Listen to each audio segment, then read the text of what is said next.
오늘도 인생지혜를 찾아주셔서 감사합니다. 이야기 시작하겠습니다. 조용한 시골 마을, 석호가 사는 집은 낡았지만 따뜻한 정취를 간직한 곳이었다.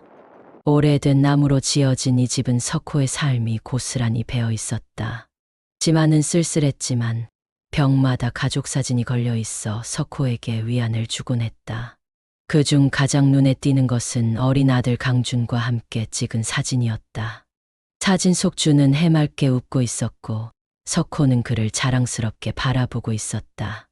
그러나 그 기억은 오래전에 깨져버렸다. 그날의 일이 다시금 석호의 머릿속에 떠올랐다.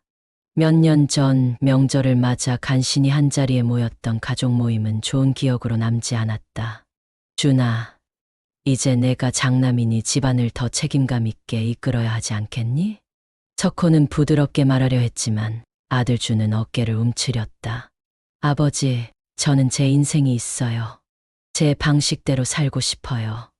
말은 부드러웠지만 그 뒤에 깔린 냉담함은 명확했다. 석호는 느닷없이 화가 치밀었다. 너 자신만 생각하면 어쩌자는 거야? 가족을 위해 희생할 줄도 알아야지. 아버지야말로 항상 가족이라는 핑계로 제게 희생만 강요하셨잖아요. 순식간의 대화는 감정의 경랑 속으로 빠져들었다. 준은 참아왔던 불만을 쏟아내기 시작했고 석호는 그를 이해하기보단 비난하며 맞섰다. 넌 정말 배은망덕이구나. 내가 너를 이렇게 키운 게 후회스럽다. 그 한마디는 대화의 마지막이었다. 준의 얼굴에 스친 고통과 분노의 흔적은 석호에게 깊이 각인되었다. 그날 준은 집을 떠났고 석호는 준이 곧 돌아올 것이라 믿었다. 하지만 그 믿음은 시간이 흐를수록 무너졌다. 석호의 노후는 그날 이후 내리막길을 걷기 시작했다.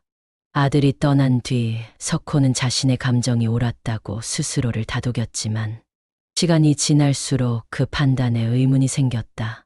명절에도 생일에도 집안은 텅 빈 채였다. 설거지통에 남아있는 그릇은 언제나 한두 개에 불과했다. 식탁에 앉아 밥을 먹던 어느 날 석호는 문득 쓸쓸함을 이기지 못하고 밥 숟가락을 내려놓았다. 준아, 넌 지금 어디에서 뭘 하고 있을까? 그는 몇 번이나 전화를 걸까 고민했지만 매번 수화기를 들었다 놨다. 아버지라는 사람이 먼저 연락하는 게 옳은가 하는 자존심과 내가 잘못했다는 후회가 머릿속에서 싸움을 벌였다. 건강 역시 악화되기 시작했다. 골절로 인해 병원을 찾았던 어느 날 의사는 석호에게 정밀 검사를 권유했다. 결과는 충격적이었다. 초기암.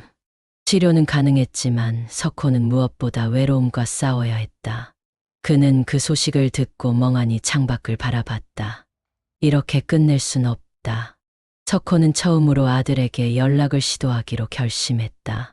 석호는 오래된 서랍을 뒤져 편지지를 꺼냈다.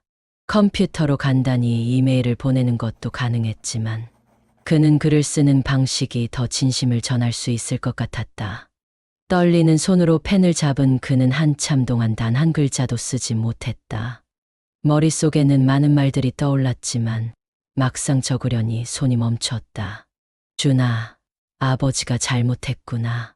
짧은 문장 하나를 쓰는데도 몇 번이나 종이를 찢어버렸다.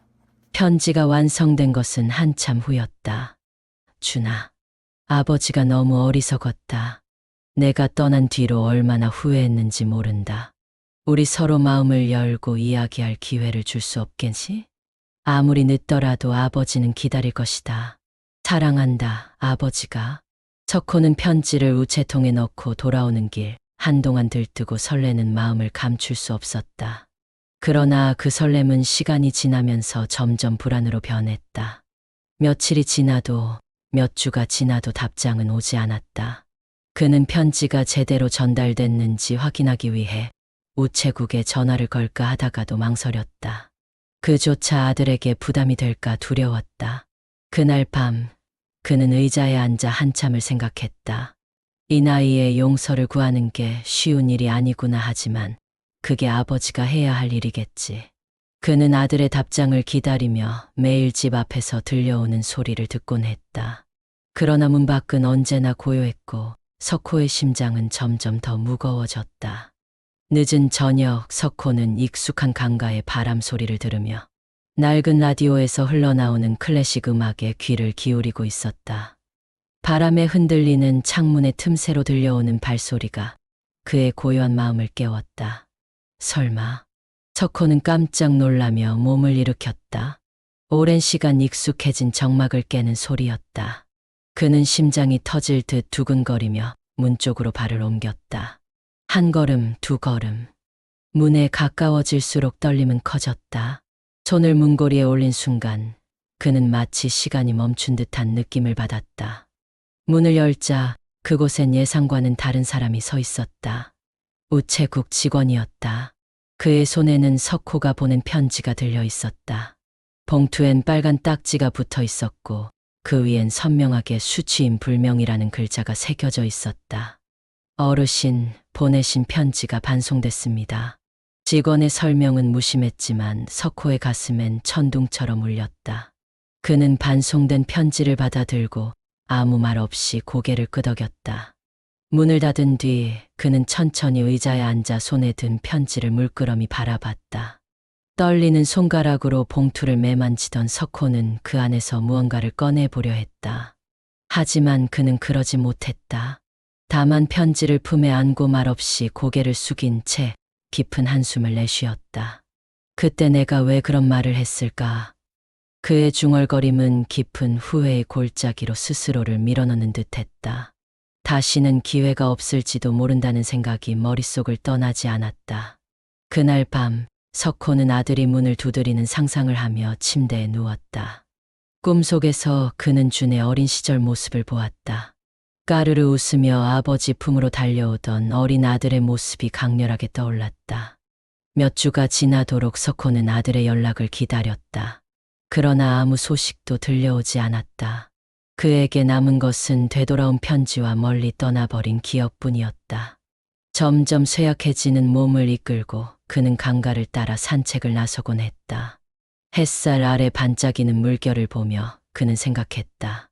강준아, 내가 이 강처럼 흘러 다시 내게로 돌아올 수 있을까?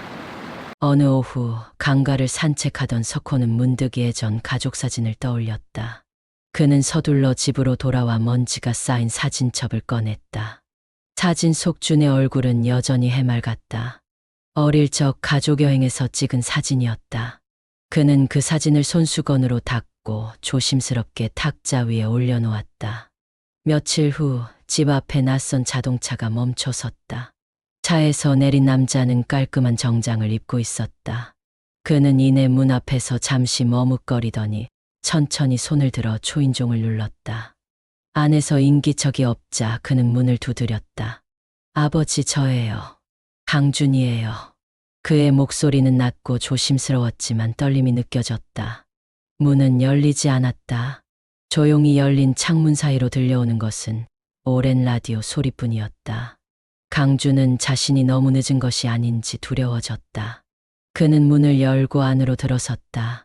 작은 거실의 풍경은 너무나 익숙했다.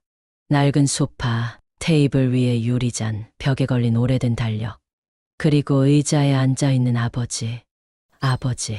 그러나 석호는 이미 눈을 감은 채 평온히 잠들어 있었다. 그의 손엔 한 장의 가족 사진과 되돌아온 편지가 놓여 있었다. 강준은 아버지의 손을 조심스럽게 잡으며 떨리는 목소리로 말했다. 아버지, 죄송합니다. 제가 더 일찍 왔어야 했는데. 그 순간 눈물이 그의 뺨을 타고 흘렀다. 오랜 세월 동안 풀리지 않았던 매듭이 비로소 느리게 풀리기 시작했다. 그는 울며 아버지의 곁에 앉아 오랜 시간 마음속에 담아두었던 이야기를 하나하나 꺼내놓았다. 저녁 햇살은 창문을 통해 방 안을 환히 밝혔다. 그것은 석호의 마지막 순간과 아들의 용서를 감싸 안는 듯 따뜻하게 빛나고 있었다.